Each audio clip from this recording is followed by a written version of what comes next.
Yes, Amma. Good morning, Ra. So today's concept is నిన్న మీకు seed tokens చెప్పాను కదా, దాంట్లోనే కాన్స్టెంట్స్ అనేది ఒకటి. So what is constant? So constant అనేది కాన్స్టెంట్స్ ఆర్ ఫిక్స్డ్ వాల్యూస్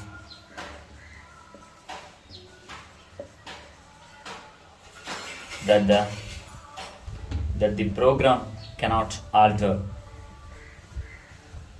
అంటే ఆల్టర్ అంటే చేంజ్. కాన్స్టెంట్స్ అనేది ఫిక్స్డ్గా ఉంటాయి, అవి ప్రోగ్రాంలో మార్చలేము. సో అలాగే constant can be any data type, ఏదైనా ఒక డేటా టైప్ కావచ్చు. Constant can be any data type. So నేను మీకు చెప్పాను డేటా టైప్స్ అంటే ఏంటి అని. ఫర్ ఎగ్జాంపుల్ 5 ఇచ్చామనుకోండి, ఇట్స్ దట్ కమ్స్ నెంబర్ కాబట్టి దాన్ని ఇంటీజర్ అంటారు. అదే సి ఇచ్చామనుకోండి, డి ఇచ్చామనుకోండి, ఇట్స్ ఏ క్యారెక్టర్. సో 5.5 ఇచ్చామనుకోండి, పాయింట్ కనబడితే that comes under float. So constant అనేది ఒక ఫిక్స్డ్ వాల్యూ, అది ప్రోగ్రాంలో చేంజ్ చేయడానికి అవకాశం లేదు. సో అలాగే కాన్స్టెంట్ అనేది ఒక డేటా కాన్స్టెంట్ అనేది ఏదో ఒక డేటా టైప్ కావచ్చు. అంటే ఒక డేటా టైప్కే పరిమితం కాకుండా ఏదో ఒక డేటా టైప్కి కావచ్చు అని చెప్తున్నాడు. సో అలాగే కాన్స్టెంట్స్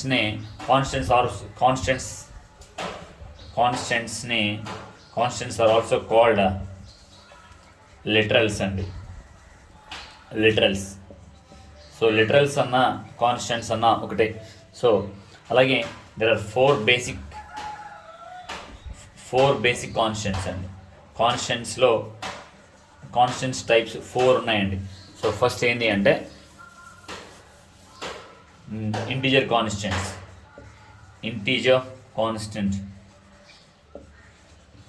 సో ఇంటీజర్ కాన్స్టెంట్ అంటే ఏంటంటే, సో ఫర్ ఎగ్జాంపుల్ మనం 10 అని ఇచ్చాం, ఎస్ is an integer constant. So 20 అని ఇచ్చాం, it's an integer constant. So -20 అని ఇచ్చాం, ఇట్స్ అన్ ఇంటీజర్ కాన్స్టెంట్. +15 అని ఇచ్చాం, ఇట్స్ అన్ ఇంటీజర్ కాన్స్టెంట్. అంతేగాని ఇలా పాయింట్ ఉంటే that not call integer constant. అంటే ఫ్లోట్కి వెళ్ళిపోతుంది, పాయింట్ అనేది ఉండకూడదు. ఇక్కడ పాయింట్ ఉండకూడదు కదా.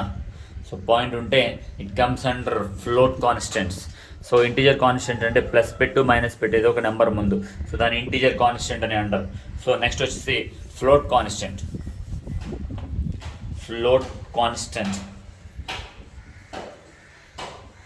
సో ఫ్లోట్ కాన్స్టెంట్ అంటే ఏంటంటే 11.2 కానీ, లేదా 2.3 కానీ, లేదా 4.5 కానీ, లేదా -5.0 కానీ, +5.5 కానీ, -6.1 కానీ, -7.8 కానీ, ఇలా పాయింట్లు ఉంటే, ఒక పాయింట్స్ ఉంటే, డెసిమల్ పాయింట్ ఉంటే, that number is said to be float constant. Now the character constant. So character constants అంటే ఏంటి? సో దీన్ని character constant.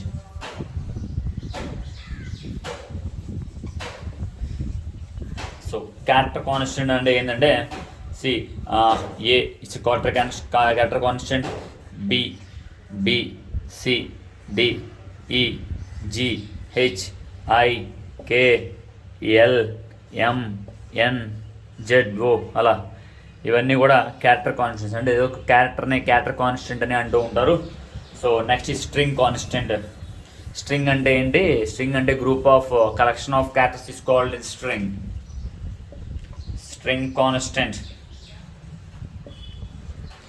So string constant అంటే B it's in character, C O M.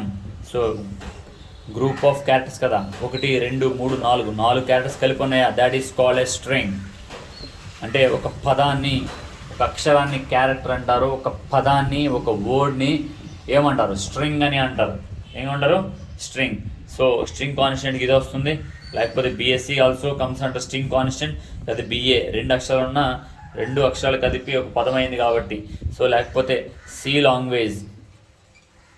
So ఇది కూడా comes under string constants. So next మనం మాట్లాడుకున్న టోకెన్స్లోనే keywords అండి. Keywords నేను మీకు చెప్పాను చూడండి. మనం ఏదైనా ఒక ఐడెంటిఫైర్ ఇవ్వాలి అనుకుంటే,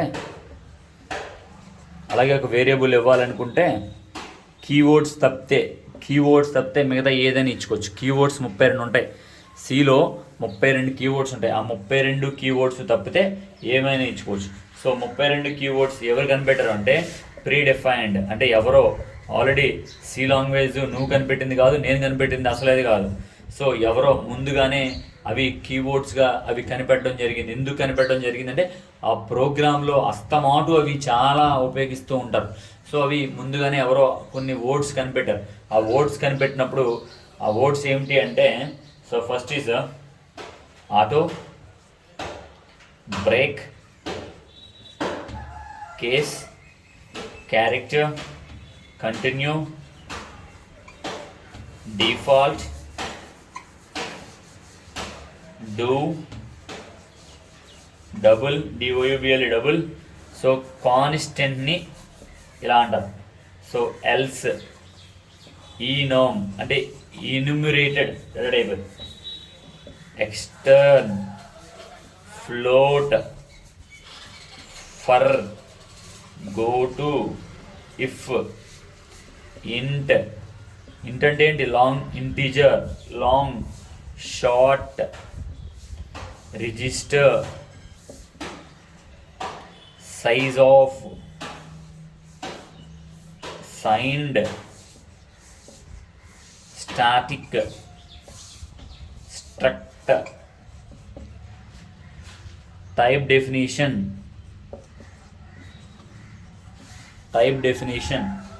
స్విచ్, యూనియన్, అన్సైన్డ్, వైడ్,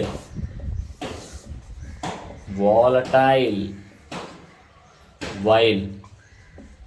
ఇవన్నీ కూడా 32 కీవర్డ్స్ అమ్మ. ఇవన్నీ కూడా ఒక నేమ్ కింద కానీ ఒక వేరియబుల్ కింద కానీ మనం ఫర్ ఎగ్జాంపుల్ ఇలా ఇంట్ ఏ ఇలా వాడేస్తున్నాం, లేకపోతే ఇంట్ సి అని ఇలా వాడేస్తున్నాం. ఈ సి ప్లేస్లోనూ ఏ ప్లేస్లోనూ ఎట్టి పరిస్థితుల్లోనూ కూడా ఈ 32 కీవర్డ్స్ ఉపయోగించకూడదు. ఎందుకంటే these are already predefined names. Predefined ఎవరో కనిపెట్టిన నేమ్స్, అంటే సి లాంగ్వేజ్ తయారు చేసిన వ్యక్తే కనిపెట్టినాడు ఈ నేమ్స్. సో అంచేత మనం ఈ 32 కీవర్డ్స్లో ఉండే ఈ పదాలు ఎట్టి పరిస్థితుల్లో ఏ కానీ సి కానీ ప్లేస్లో ఇవ్వకూడదు. అర్థమైందా? So these are said to be keywords and these are said to be keywords.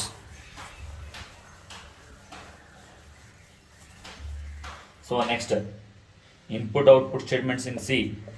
Input output statements in C. సిలో input output statements and so input output statements అంటే సి లాంగ్వేజ్లో మనకి 2 types of input output statements ఉన్నాయండి. So one is formatted input output statements. So 2 types of statements ఉన్నాయండి. One is formatted input output statements and another is unformatted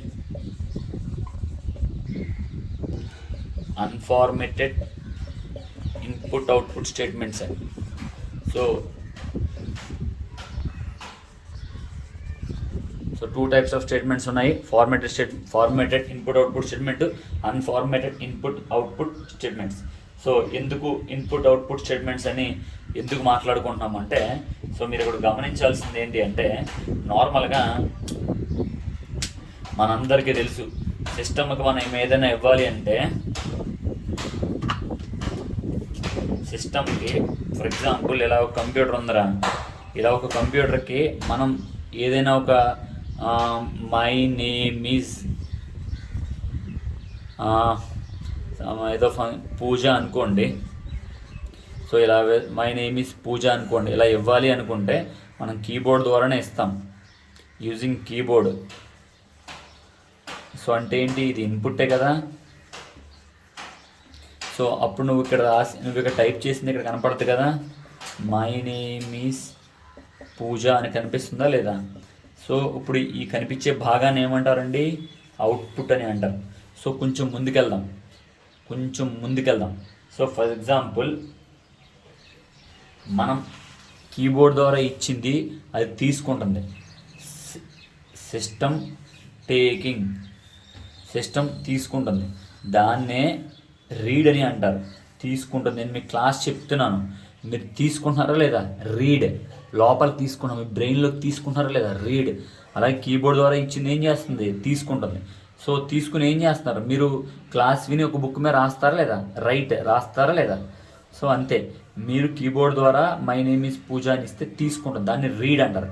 so అది పట్టుకొచ్చి మనకు చూపిస్తుందా లేదా, అంటే రాస్తుందా లేదా, that is set to be right and read and right.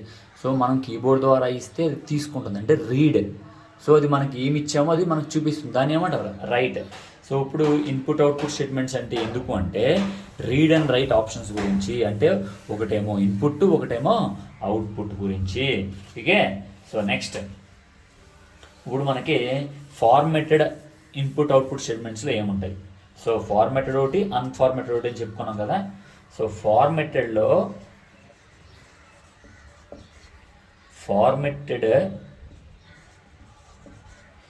Input output స్టేట్మెంట్స్లో ఏముంటాయి,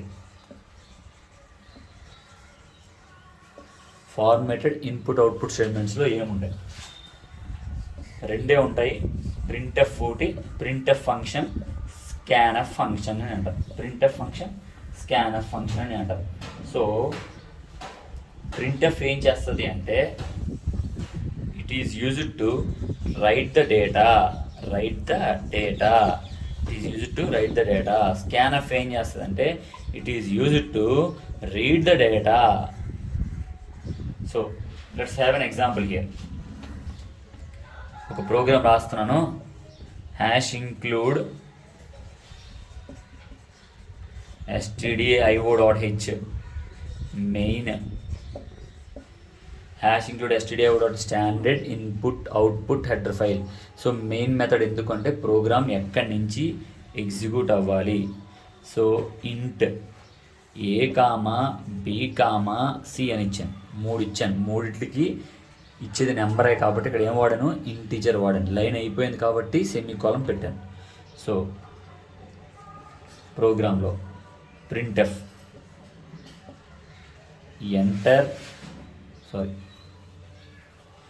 C is equal to A+B అని ఇచ్చాను. సో మనం అడుగుతుంది ఇక్కడ, నేను ఏకి బీకి ఏ విధమైన వాల్యూస్ ఇవ్వలేదు కాబట్టి అది అడుగుతుంది మనం, ఎంటర్ A, B వాల్యూస్ అని.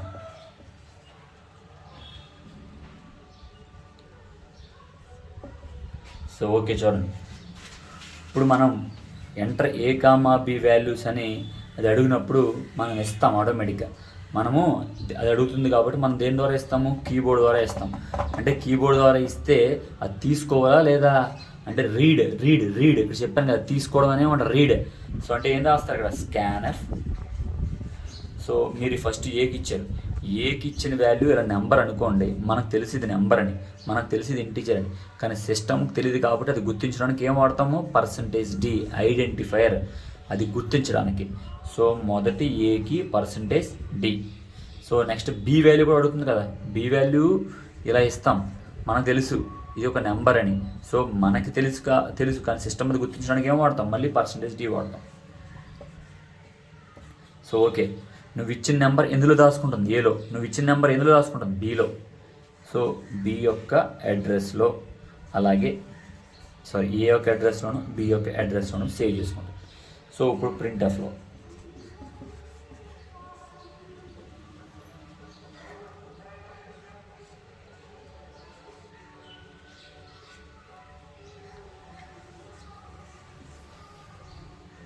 సో చూడండి, ఇది ఎందుకు అంటే నువ్వు ఈ రెండింటిని ఏబీని కలిపితే వచ్చేది కూడా నెంబరే, అంచేత %d, ఆ వచ్చే నెంబర్ %d అది ఎందులో పెట్టుకుంటుంది, ఆన్సర్ సిలో పెట్టుకుంటుంది. సో మీరు ఇక్కడ గమనించాల్సింది ఈ 3 స్టేట్మెంట్ గురించి మనం మాట్లాడుకుంటున్నాం. సో ఈ 3 స్టేట్మెంట్ గురించి మనం మాట్లాడుకున్నాం కాబట్టి నేను ఎగ్జాంపుల్ ప్రోగ్రామ్ చెప్పడం జరిగింది.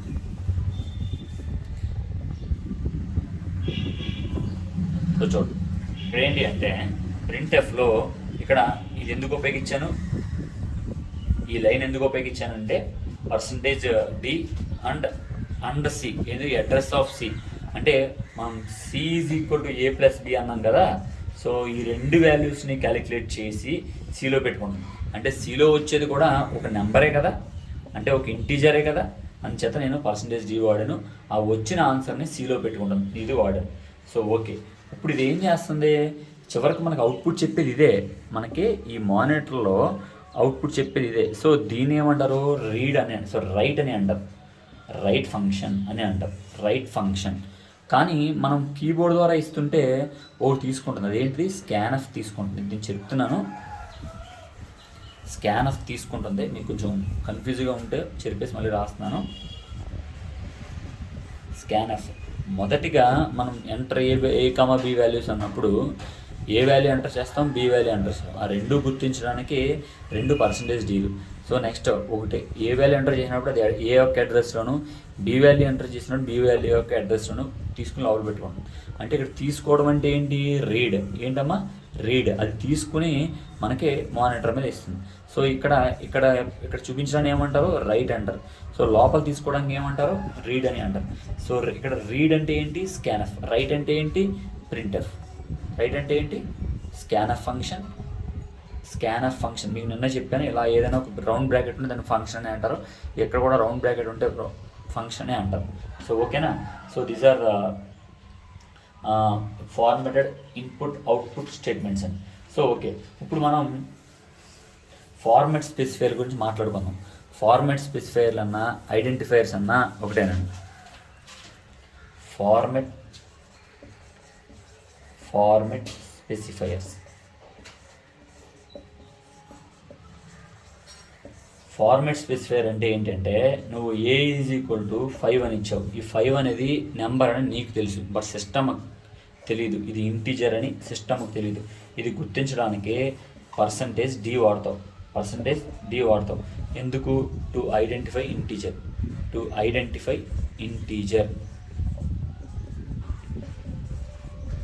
ఓకే, నెక్స్ట్ %id అంటారు, ఐడి. సో ఐ ఏంటంటే టు ఐడెంటిఫై, ఐ అంటే లాంగ్, సారీ ఎల్ అమ్మ, LD. So to identify long integer అమ్మ, పెద్ద నెంబర్. మ్యాక్సిమం ఇది ఎక్కడ వాడరమ్మా, సో కంగారు పడక్కర్లేదు, మ్యాక్సిమం ఎక్కడ ఉండదు అసలు. సో అలాగే నువ్వు ఏకి ఏదైనా సి వాల్యూ ఇచ్చావు అనుకో, సి అని ఇచ్చావు, ఇప్పుడు క్యారెక్టర్ కదా. సో క్యారెక్టర్ని గుర్తించడానికి %d C, to identify character. So okay, next ఏకి నువ్వు రాజు అని ఇచ్చావు అనుకోండి. రాజు అంటే ఏంటి, ఇదొక క్యారెక్టర్, ఆర్ ఒక క్యారెక్టర్, ఏ ఒక క్యారెక్టర్, జే ఒక క్యారెక్టర్, యూ ఒక క్యారెక్టర్. గ్రూప్ ఆఫ్ క్యారెక్టర్స్ ఏమంటారు, స్ట్రింగ్ అంటారు. ఆ స్ట్రింగ్ని గుర్తించడానికి %s, to identify string. Next అదే ఏకి నువ్వు పాయింట్లో ఇచ్చావు అనుకోండి, ఇలా పాయింట్లో 4.5 లేదా 4.0 పాయింట్లు ఇచ్చావు అనుకోండి, పాయింట్స్ ఇచ్చావు అనుకోండి. సో దాన్ని ఏమంటారు, ఫ్లోట్ అంటారు. %f, to identify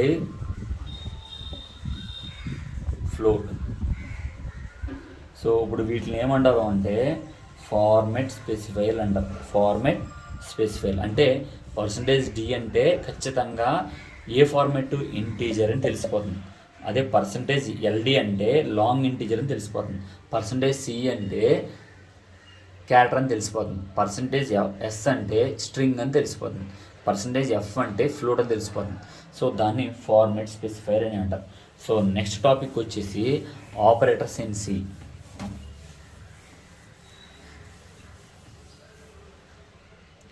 operators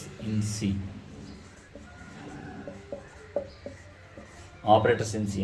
so జనరల్గా ఆపరేటర్స్ అంటే ఏంటి అంటే, ఫర్ ఎగ్జాంపుల్ a+b ఉందమ్మా, అలాగే a-b ఉంది, అలాగే a×b ఉంది.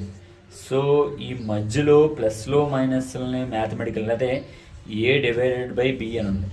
ఈ డివైడెడ్, ఈ ప్లస్లో మైనస్లో ఇంటూలు డివిజన్లు, వీటిని ఆపరేటర్స్ అని అంటారు. ఏమంటారు, ఆపరేటర్స్ అని అంటారు. మరి ఏలు బీలు ఏమవుతాయి అంటే ఆపరెంట్స్ అంటారు. ఆపరెంట్స్.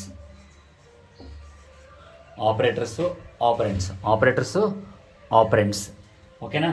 సో మీకు జనరల్గా సి లాంగ్వేజ్లో చాలా టైప్ ఆపరేటర్స్ ఉంటాయండి. C language consists of several operators. C language consists of several operators.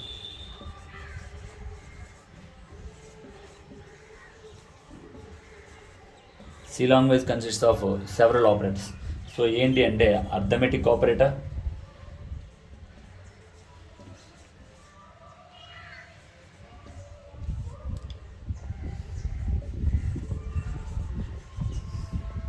Assignment operator,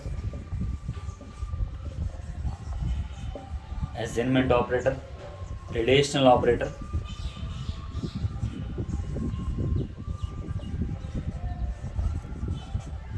logical operator,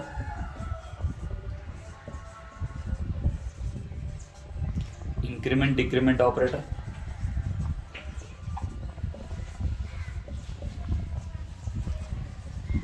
increment and decrement operator.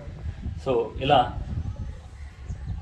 Arithmetic operator, assignment operator, relation operator, logical operator, increment operator, అలాగే conditional operator కూడా ఉంటుంది.